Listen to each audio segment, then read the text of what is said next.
Here in the Carson River Park, which as you can see is stone's throw away from, paradise, there's a beautiful walking trail which leads to a lot of history and some really interesting water features. And I've got somebody who's going to tell us all about it.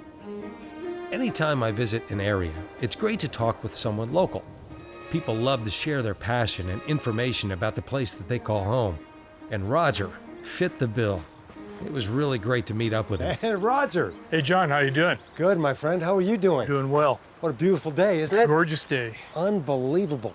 How long you been in these parts? Oh, I've been in Carson City for about 17 years. Been lucky to be in Carson City for 17 years. Now, why do you say that? Why do you like it? Because it's a great place to live. I mean, look around here. You've got the natural environment. You know, you've got a neat little town. You're not far from Reno. You've got Lake Tahoe over the hill. And a scenic park here. Tell me a little bit about this park. What's it doing? Well, this is Carson River Park. It's about a 40-acre park, and it actually spans both sides of the Carson River. And it's kind of a hub area for trails in this area. And I'm guessing the Carson River had a lot to do with the development of this area back in the day. Well, it did. You know, it was actually a source of water, you know, number one. But then number two, they used to do a lot of timbering up there in the Sierra during the Comstock era. They had to have timber for the mines. And so they'd cut thousands and thousands of trees, and they'd put them in flumes, send them down to the Carson River, and then they'd put them in great big groups and float them all the way down Carson River to a little town called Empire, about 4 miles downriver, that doesn't exist anymore. And then they would process the logs into square timbers for the mines in Virginia City. What a sight that must have been to see this river packed with logs, don't Brim you to think? brim, yeah. It must have been amazing, you know. How did the river get its name? Well, the river's named after Kit Carson, you know, the famous explorer, the frontiersman, who came out here in the 1840s with John C. Fremont. And it's not really sure if they ever actually came into Carson City. They may have been over in Carson Valley, and then they headed up to Carson Pass. But all the way along the way, they named things after people in the party. Kit Carson happened to get the lion's share. Interesting. Well, I know there's a pretty dynamic water feature and some There more is. things I want to learn about history from you just about that way. So what do you say we take a stroll? Let's take a walk. Let's go. Carson River Park is such a laid-back area. People are walking, biking, canoeing, having a picnic, all just enjoying themselves, just like I was. Carson River Park is such a great spot, and its history is rich. Roger, my buddy, Yeah, John, I am sensing a historical marker. we got one right here. Tell me about this. What is this gizmo? Well, we're on the Mexican ditch that supplied water to the mills, the stamp mills, that ground up the ore from Virginia City. And this water's diverted from the Carson River about 4 miles down to where the mills were. And so what we have here is a head gate. And this ditch was constructed about 1859, I think. So this is a man-made ditch. This is a man-made ditch. And how do you suppose they constructed this back in 1859? I think it was a lot of strong backs. Really? Yeah, you know, they probably had some equipment that they could use teams of mules or, you know, other critters like horses and oxen to kind of, you know, scoop some of it out, but a lot of it had to be done by hand. So this water goes, where does it end up? It ends up 4 miles down and back into the Carson River. Now, it was originally used for the mines, but wasn't there some discussion about who it really belonged to? There was a dispute. The Mexican Dam, which is a little ways up above here, where the diversion point from the Carson River into the ditch, was built by one of the mine companies, the Mexican Gold and Silver Mine Corporation, because they had the Mexican mill down here. They needed the water to power the stamps. And so the miners used this for mining purposes. Well, shortly after it was constructed, the local ranchers and farmers said, hey, we got a water source here. And so they started dipping into the water, and that started a controversy that, you know, at times got pretty hot. It was not only a legal issue, but there are reports that it also got physical at the same time.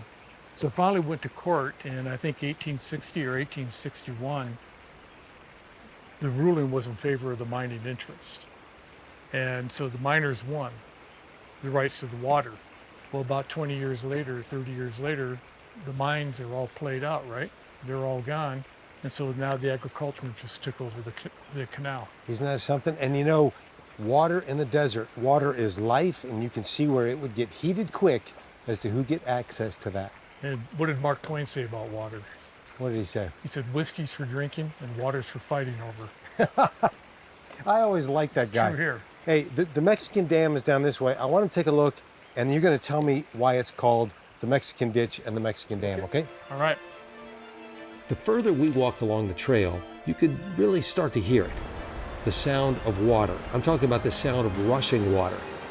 There's something so powerful yet soothing about it. But what I was about to see made the moment all the better.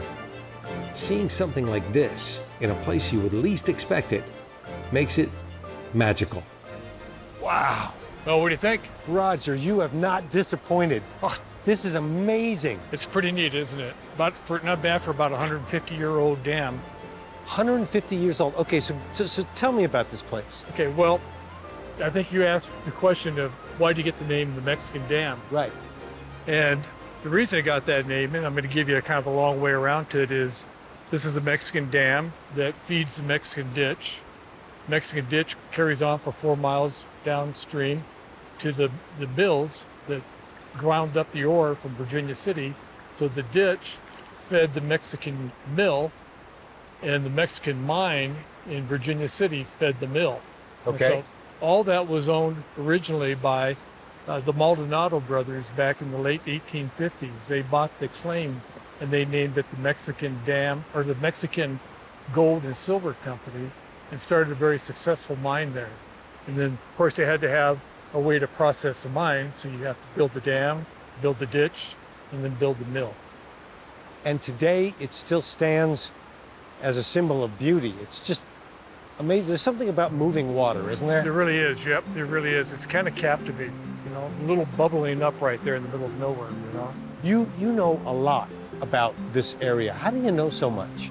I And ju- why do you like it so much? Well, first of all, I'm in love with the area, you know, number one. And I happen to be sort of an amateur history bug. And so when I get into an area, I like to learn as much about it as I can. When you recommend people come here and see this, because, you know, when you have good news, you want to share it. Yeah.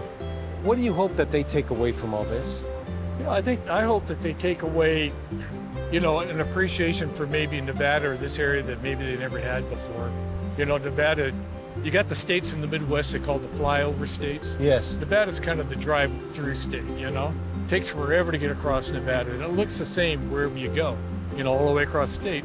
But then you find these little hidden areas, you know, and there's a lot of them in this state. And people see this, I think they don't expect to see that Nevada would have water like this, you know, or vegetation like this. So it gives them a new perspective, I think, on this area. I've been around Nevada a lot, but I have a new perspective today. Anytime I see something like this, I'm just floored, and it's because of you. So I just want to thank you for taking time to, You bet, John. to Thank walk you. with me today and help me appreciate this even more than I was before. It's incredible. Well, thanks a lot. I appreciate it.